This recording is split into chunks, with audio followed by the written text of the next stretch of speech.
Makanya alhamdulillah dari segi apapun manusia itu kalau dibilang rumit, rumit. Kalau dibilang berat, berat. Permasalahan itu berat, rumit.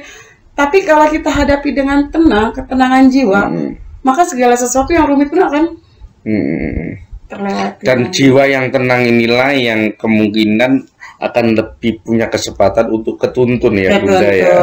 Artinya dia bisa mengendalikan diri. Hawa nafsu.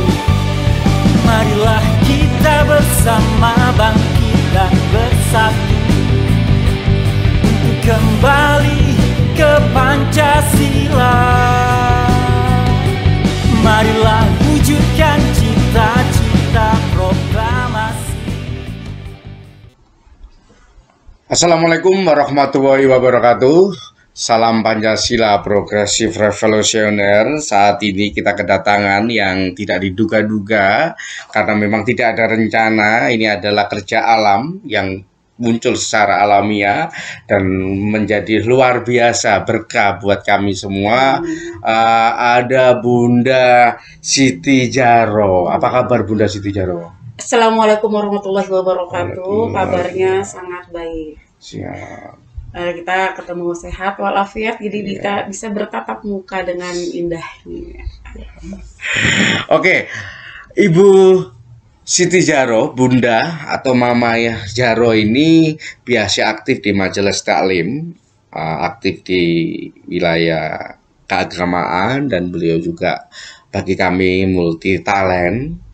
Selaku penggerak perempuan dan Sri Kandinya Komju, Komite Juang yang lama tidak berjumpa karena memang berpindah domisili yang saat ini berada di Bojong. Iya, tapi tetap DKI. Oh, DKI. Karena rumahnya dua. Alamatnya masih tetap DKI. Dan beliau tadi bersinggah ke tempat ini, akhirnya kita minta untuk berbagi pesan dan kesan perihal persoalan sabar dan perempuan ya, perempuan. Bunda, mohon izin ini Bunda. Ya. Sabar ini kan maknanya luas Bunda. Idealnya sabar ini apa sih yang menandai bahwasanya orang itu bisa dikatakan sabar? Barangkali Bunda bisa memberikan satu tip buat kita semua. Kalau kita bicara sabar, luas artinya. Karena sabar itu bicaranya mudah. Tapi prakteknya itu pelaksanaannya sangatlah berat. Tapi bagi orang yang udah dia mengerti tentang agama, tentang tahu dasarnya agama, insya Allah sabar itu dihadapinya dengan jiwa tenang. Sabar itu dalam arti seberatnya permasalahan yang kita hadapi, rumitnya permasalahan dari segi apapun. Kalau kita bersabar, maka tenang. Maka dari Al-Quran juga ada yang dibilang innallaha ma'as-sabirin. Sesungguhnya Allah itu sangat sayang kepada orang-orang yang sabar. Betul tidak? Betul. Maka dari itu di sini bersabar itu tidaklah mudah, tapi bersabar itu kita menemukan permasalahan yang sebesar apapun, karena emang orang yang masalah semakin tinggi, semakin hebat. Justru kalau kita menyikapi dari permasalahan itu sendiri, kita bawa tenang, tapi tenang dalam arti kita harus tahu ketenangan jiwa itu dari segi apa. Dan ada sholawat yang untuk menyejukkan hati, untuk ketenangan jiwa. Dan sholawat untuk ketenangan jiwa itu dibarengi dengan hasbi Rabbi jalallah ma fi qalbi ghairullah Nur Muhammad sallallahu la ilaha illallah. Ya Allah, maka segala sesuatu kita pasrahkan kepada Allah. Makanya alhamdulillah dari segi apapun manusia itu kalau dibilang rumit, rumit. Kalau dibilang berat, berat. Permasalahan itu berat, rumit. Tapi kalau kita hadapi dengan tenang, ketenangan jiwa, maka segala sesuatu yang rumit pun akan terlewati. Dan jiwa yang tenang inilah yang kemungkinan akan lebih punya kesempatan untuk ketuntun ya Bunda ya. Ketuntun, dan Artinya dia bisa mengendalikan diri. hawa nafsu, emosi, apinya yang ada dalam diri. Barangkali supaya kayak begitu ya. Karena emang manusia itu yang paling berat itu peperangan terhadap hawa Nafsu diri sendiri tadi. Karena kalau kita tidak bisa mengendalikan hawa nafsu, maka terbawalah kita. Jadi itu makanya di Pancasila juga kan ada satu ketuhanan yang Maha Esa. Makanya kita harus berdekatkan diri kepada Allah Subhanahu wa Ta'ala. Jadi kita harus selalu menyebut asma-asmanya. Insya Allah karena dari Allah udah ada jaminan bila mana engkau mengagungkan asmaku, maka dibuka bumi namamu akan aku agungkan. Wih, luar biasa ini berjalan bersamanya. Bismillahirrahmanirrahim. Bunda, tapi pada konteks lain ini Bunda, misalnya dalam sebuah lingkungan itu terjadi yang namanya ketidakberesan atau ketimpangan atau apalah yang terkait dengan kejahatan misalnya, apakah kemudian kita juga harus sabar membiarkan sesuatu itu terjadi Bunda? Bagaimana cara mensikapi sabar dalam konteks melihat realita kayak tadi? Ya alhamdulillah ya, sabar itu bukan hanya diam. Kita sabar itu selalu mencari cara, tapi kita hadapi dengan sabar. Permasalahan yang di lingkungan sebesar apapun, yang namanya kita di lingkungan ya, nggak semua orang senang sama kita dan tidak semua orang juga benci kita. Tapi tergantung ke diri kita, kepribadian masing-masing. Tapi kalau kita dibenci atau dihujat, difitnah atau di lingkungan yang bermacam bagaimanapun, kalau kita sabar dan menyikapi dengan ketenangan jiwa, ya kan, dengan tidak membalas dari kejahatan orang sesuatu, alhamdulillah. Hidup kita gak bakalan hancur dan hidup kita gak bakalan jatuh. Nggak malah mengotori dirinya sendiri.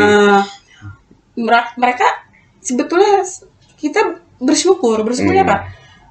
Kita tuh diutus, kita hidup di dunia, ada orang jahat mengutus, dia bukan sendiri yang jahat. Berarti kan udah jalannya Allah Subhanahu wa Ta'ala. Dia jembatan untuk menjahati kita. Tapi kalau kita yang punya dasar iman, punya dasar agama, alhamdulillah, seolah-olah kita tidak dijahatin orang. Dan seolah-olah kita hidup dengan alhamdulillah, diawali dengan bismillah, diakhiri dengan alhamdulillah. Nah makanya segala sesuatu kita mengajak para ibu-ibu juga, para kita kan terkadang tidak bisa menahan ego yang tinggi, tapi untuk merendahkan ego itu sangatlah sulit. Tapi belajar dari kesulitan. Ya, betul tidak? Bisa menjadi bisa. Nah, alhamdulillah kalau kita semakin ego kita tinggi, semakin kita merasa tinggi, merasa gimana, timbullah ke sombong. Betul tidak? Betul. Allah tidak suka sama orang sombong. Tapi ketika orang yang suka sabar tadi ya. Ya, alhamdulillah, maksudnya kalau kita sabar, segala sesuatu kita hadapin dengan tenang, dengan mengalirnya. Permasalahan sebesar apapun, insya Allah kalau kita dengan sabar, kita barengin dengan ikhlas, kita serahkan kepada Allah Subhanahu wa Ta'ala, maka hasilnya alhamdulillah. Pasrah diri, legowo. Intinya apa ya? Manusia itu bisa tinggi ilmunya karena dia bisa menghadapi permasalahan yang sangat berat. Oke Bunda, melihat realita, apakah ini juga faktor kurang sabar atau apa dengan berdampaknya kepada tingkat, mohon maaf, perceraian atau apa? Ini apakah juga mungkin faktor sabar juga? Ya iyalah. Sekarang kan perceraian ibaratnya sesuatu yang tidak dibenci sama Allah, tapi tidak disukai. Betul tidak? Kalau perceraian itu kan paling dampaknya karena kekurangan ekonomi. Ya kan tadi karena ego satu sama lain antara suami istri, nggak ada yang mau ngalah. Betul tidak? Iya. Intinya kurang rasa bersyukur. Kembali lagi kepada bersyukur. Tapi kalau kita bersyukur, alhamdulillah ya.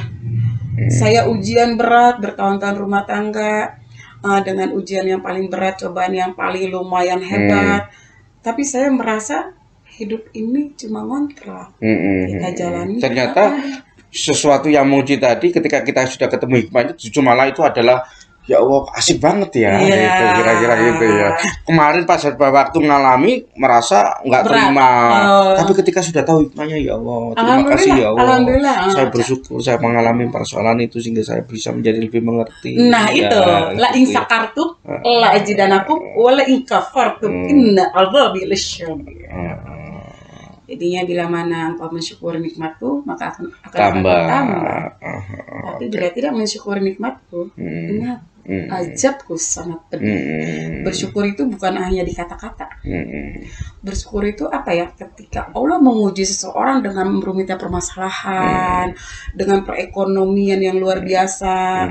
Tapi kalau didasari dengan emosi, dengan ego, jadilah keributan rumah tangga dan mengakibatkan perceraian. Ya, baik Bunda, bahwasanya bersabar itu juga di dalamnya kan membawa yang namanya rasa syukur juga kan. Artinya rasa syukur ini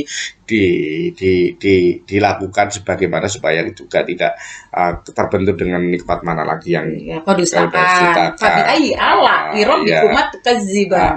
Ini fenomena lain ini Bunda. Kemarin itu kami itu terinspirasi oleh teman-teman disabilitas. Disabilitas itu kan memang dalam keadaan yang memang nggak bisa melihat, mendengar. Mereka tanya Bunda, kenapa kok sih Pak saya ini kok dikatakan disabilitas?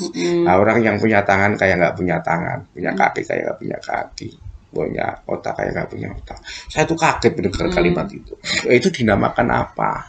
Itu apakah kemudian juga kurang mensyukuri? Ya kurang mensyukuri lah. Punya tenaga kayak nggak punya tenaga. Punya tenaga tapi dia nggak punya inspirasi dan tidak ada kemauan. Yang bisa menghidupkan manusia itu hanya semangat. Nah, makanya kenapa kemerdekaan selalu begini? Merdeka karena semangat mengalir dengan tumbuhnya kita punya ide cemerlang, punya kreasi. Tapi insya Allah sih makanya segala sesuatu yang berdekatan dengan makanya gunanya para kiai, para ulama, para ustadz-ustazah itu yang bisa menenangkan hati seseorang untuk bisa merefleksi. Dalam arti apa ya? Religi yang bisa menumbuhkan jiwa hidup. Dalam poin Pancasila itu juga dikatakan Bunda, pada sila kelima ada juga yang berpendapat ya jangan kau menuntut bagaimana terjadi keadilan sosial bagi seluruh rakyat, apalagi seluruh makhluknya. Keadilan sosial bagi seluruh potensi yang ada pada dirimu aja tidak kamu lakukan. Bahasanya tadi Bunda. Tidak mensyukuri. Punya tenaga kayak nggak punya tenaga. Punya ilmu kayak nggak punya ilmu. Punya harta kayak nggak punya harta. Ini kenapa Bunda? Kok malah macet, padahal kan ada porsi keadilan bagi tenaga pada waktu bersih-bersih itu ya wilayahnya tenaga. Tapi kok masih ngomong? Kan yo gak mungkin pindah sampahnya pindah ke tong sampah TPS dan TPA gitu Bunda. Ini bagaimana mengqualify potensi-potensi itu sehingga bahwasanya mencerdaskan orang itu ya bukan hanya urusan guru, kiai, tapi kepedulian warga untuk saling mengingatkan itu kan juga merupakan bagian dari mensyukuri kan. Kepedulian. Kira-kira untuk meningkatkan supaya masyarakat itu merasa mendayagunakan potensi yang dimiliki tentang ilmu yang dititipkan, harta yang dititipkan, tenaga yang dititipkan. Saya yakin deh ketika porsi itu dilakukan nggak ada itu sampah-sampah yang berserakan di got-got. Nggak ada itu sungai-sungai yang kemudian tidak ada ikannya. Nah ini gimana Bunda melihat realita kayak begitu? Ya karena kalau masalah ke situ kembali kepada oknum dan kepribadian. Segala sesuatu kan dibilangin dari kalau di Islam itu kan kita diajarkan untuk mensuci, untuk kebersihan. Karena kita dari mandi aja bisa menghilangkan hadas. Ya kan, baik hadas kecil atau hadas besar. Nah untuk kepedulian masyarakat itu kan tergantung dari diri dan mereka harus diajak juga, harus ada yang apa ya, yang merangkul juga agar dikasih tahu. Perlu edukasi lewat Sosialisasi lewat Pak Yai, ustadz-ustadz yang lain itu juga. Ya karena segala sesuatu juga kita makan, mulut ini kan butuh makan nih, tapi kan hati juga butuh. Iya betul. Kalau kita nggak balance aja. Iya. Makan jiwa raganya itu ya. Jadi batinnya harus kita kasih asupan, jadi gizi yang untuk diri. Makanya segala sesuatu tuh kita harus tahu ilmu dari segala sesuatu. Betul. Makanya saya ingat dari masa kecil abah saya ya. Kalau selalu menidurin saya tuh selalu dibacain selawat. Makanya saya dari kecil tuh selalu dibacain selawat sama anak, dan saya tadinya selawat itu tidak ngerti. Ternyata setelah saya kaji itu selawat bermanfaat sekali ya. Seperti orang tua sekali tidurin dengan kidungannya. Saya terngiang sampai sekarang tuh nggak lupa. Wakuluman pikir yang ilmi a'maluhu mardudatun latufbalu. Ya itu tadi kembali kepada Cak Rohim tadi nanya, kenapa sih kita dibilang disabilitas sedangkan kita kan sempurna, ya kan? Karena manusia yang bermanfaat, manusia yang bisa berguna itu manusia yang bermanfaat bagi orang lain, betul tidak? Nah, di wakuluman itu bigor ilmi yakmalun artinya kita mencari segala sesuatu tanpa ilmu sia-sia, nggak ada gunanya. Kalau kita nggak tahu ilmunya susah kan. Nah kita bersedekah juga, jadi lari ke bersedekah juga nih ya. Kita bersedekah nggak ada ilmunya sia-sia juga. Ibaratnya kita punya pohon tapi kita nggak punya buah, bisa kita hasilnya bisa kita makan nggak kalau ada pohon nggak ada buah. Sedangkan yang kita tumbuhin kan pohon yang berbuah. Tapi kalau udah punya dasar ilmunya, alhamdulillah sih hidup itu kayak apa ya? Dibilang rumit tapi kita bawain enjoy aja. Ya. Karena ketemu hikmahnya tadi ya. Karena kita tahu jalur-jalurnya.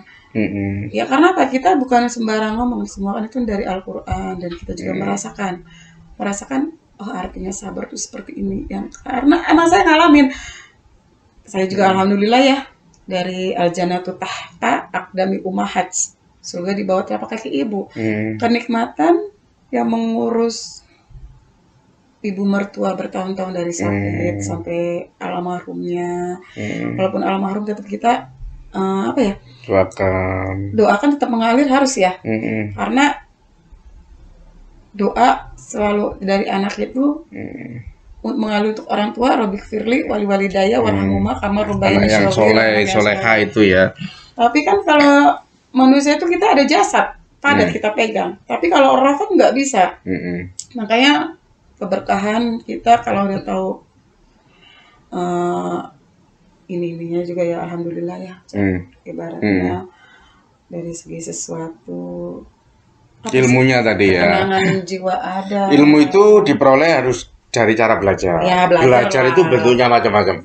Ada yang membaca, ada yang mendengar lewat majelis taklim tadi, ada yang silaturahim, ada yang merenung, ada yang tafakur atau apalah sebagai bagian dari metode-metode untuk mendapatkan ilmu itu. Sehingga ilmu itu yang menuntun ya. Ya, karena orang bisa dewasa, bisa dihormati, dan kita bisa tinggi, tapi kita semakin tinggi kita merendah ya, jangan kita angkuh atau sombong Kak. Ibaratnya apa ya, ilmu itu tetap dicari sampai tua juga kalau kita nggak ada habisnya. Makanya harus kita cari terus, kayak doa-doa, kita baca Al-Quran nggak sembarang baca, ada tajwidnya, baca Al-Fatihah juga kita nggak sembarang, ada makhraj yang keluar dari huruf-huruf mulutnya kan. Nah itu sekarang zaman meski kita COVID kayak gini nggak bertatap muka, tapi kan ada guru-guru yang online. Artinya belajar nggak boleh berhenti lah. Lah saya juga belajar tentang Al-Fatihah dikaji sampai alhamdulillah dari Ustadz Al-Fatih. Saya juga punya dapat ijazah tentang pembelajaran. Saya tetap masih mengkaji Al-Fatihah, saya kaji, nggak sembarang kita baca juga ya, karena awalnya kita baca Al-Fatihah itu kalau benar di Al-Fatihahnya doa-doanya maka benar. Maka doa juga ada di Al-Fatihah itu juga ada. Dan itu tadi juga merupakan bagian dari ibunya. Jangan ibu-ibu yang 3 itu ibu itu satu-satunya. Baik, teman-teman, narasumber kita Bunda Siti Djaro ini memang spesifikasinya saat ini banyak hal yang dilakukan, tapi juga beliau juga tidak meninggalkan majelis-majelis taklimnya di dalam rangka untuk terus bagaimana membangun kesadaran bersama untuk beramal bakti, mengamalkan ilmu bermanfaat. Karena saya yakin bahwasanya ilmu lah itu yang akan menuntun orang ketemu kepada kebenaran. Orang itu tahu manfaat, orang itu bisa soleh-solehkah itu ya karena ilmu. Dan semoga saja kita tidak bosan-bosannya untuk berbagi ilmu kepada siapa saja. Kepada siapa saja. Mudah-mudahan dengan ilmu-ilmu yang diperantarkan lewat kita semuanya ini bisa menjadikan sesuatu yang lebih baik. Bunda, sebagai closing ini Bunda, ini pesan-pesannya terkait dengan ibu-ibu milenial zaman kekinian. Semoga saja mereka ini juga akan semakin kuat kesabarannya, karena kesabaran itu juga akan mampu menunjukkan jalan keilahian kan gitu. Kira-kira resepnya yang pengen diceritain, disampaikan apa Bunda? Iya. Assalamualaikum warahmatullahi wabarakatuh. Pesan dan kesan saya, karena saya juga seorang ibu-ibu, marilah para ibu-ibu yang muda atau yang tua, kita masih belajar terus belajar menggali ilmu agar kita menemukan kesabaran yang luar biasa. Karena kesabaran itu tidaklah mudah, tapi dari kesabaranlah kita akan menemukan kado yang terindah. Karena dari sabarlah hidup kita bisa tenang, dari sabarlah kita bisa bahagia, dari sabar juga kita bisa menemukan jati diri kita sesungguhnya. Intinya, mari kita mengenal kepada Allah Subhanahu wa Ta'ala yang lebih maha agung. Demikian begitu. Oke, mudah-mudahan ini resep yang mujarab. Karena kesabaran itu memang menuntut pada keilahian, bukan hanya kebahagiaan, ketenangan, tapi apapun, karena dia adalah sebagai salah satu bagian dari syarat mutlak di dalam rangka untuk menuju pada manusia sejati. Karena kalau orang yang sabar nggak mungkin ada perceraian. Iya, lingkungannya juga nggak rusak, peradaban tetap terjaga. Amin. Rumah tangga juga walaupun cobaan berat, tenang-tenang aja. Betul. Oke, terima kasih teman-teman. Demikian wawancara kita, temu podcast kita dengan Bunda Siti Djaro. Mudah-mudahan ini memberikan satu nilai manfaat dan membangun obat rindu kami semua. Lama karena nggak jumpa beliau, dan kami akhiri cukup sekian. Assalamualaikum warahmatullahi wabarakatuh. Salam Pancasila progresif revolusioner. Mari kita berdoa bersama-sama, semoga acara ini mendapat keberkahan, manfaat di banyak orang. Mari kita angkat kedua tangan kita. Astagfirullahaladzim, astagfirullahaladzim, astagfirullahaladzim. Falakal hamdu ya Allah ya Maulana ya Ma'bud. Allahumma sholli wa sallim ala sayyidina Muhammadin fil awalin wa sholli wa sallim ala sayyidina Muhammadin fil akhirin wa sholli wa sallim radhiyallahu tabaraka wa ta'ala an kulli sahabat wa qarabat Rasulillahi ajma'in. A'udzu billahi minasyaitonir rajim. Bismillahirrahmanirrahim. Alhamdulillahirabbil alamin. Hamdan syakirin, hamdan na'imin, hamdan yu'afi ni'mahu wa yukafi majidah. Ya Rabbana lakal hamdu walakal mulku walakal syukru amma yanbaghi li jalali wajhil karimil azim sultanik. Allahumma sholli ala sayyidina Muhammad wa ala ali sayyidina Muhammadin tibil qulubi wa dawaiha wa afiyatin abdani wa sifaiha wa nuril absari wa diyaiha wa ala alihi wa sahbihi wa salim. Allahumma sholli ala sayyidina Muhammad wa ala ali sayyidina Muhammad salatan tunjina biha min jami'al ahwali wal afat wa taqdilana biha min jami'il hajat wa tutahhiruna biha min jami'il syai'at wa tarfa'una biha 'indaka 'ala darajat wa tuballighuna biha aqsal ghayat min jami'al khairati fil hayati wa ba'dal mamat. Innahu sami'un qaribun mujibud da'wat wa yaqdiyal hajat. Innaka 'ala kulli syai'in qadir. Allahumma ighfir lana junubana waliwalidayna warhamhuma kama rabbayani syaghira walijami'il mu'minina wal mu'minat والمسلمين والمسلمات الأحياء منهم والأموات وتبت بيننا وبينهم بالخيرات رب اغفر وارحم وأنت خير رحمن ولا حول ولا قوة إلا بالله العلي العظيم. اللهم إنا نسألك السلامة في الدين والدنيا والآخرة وعافية في الجسد وزيادة في العلم وبركة في الرزق وتوبة قبل الموت ورحمة عند الموت ومغفرة بعد الموت. اللهم هون علينا في سكرات الموت ونجاة من النار والعفو عن الحساب. ربنا لا تزغ قلوبنا بعد إذ هديتنا وهب لنا من لدنك رحمة إنك أنت الوهاب. ربنا آتنا في الدنيا حسنة وفي الآخرة حسنة وقنا عذاب النار. سبحانك ربك رب العزة عما يصفون وسلام المرسلين والحمد لله رب العالمين. الفاتحة. أعوذ بالله من الشيطان الرجيم. بسم الله الرحمن الرحيم. الحمد لله رب العالمين الرحمن الرحيم مالك يوم الدين إياك نعبد وإياك نستعين اهدنا الصراط المستقيم صراط الذين أنعمت عليهم غير المغضوب عليهم ولا الضالين آمين.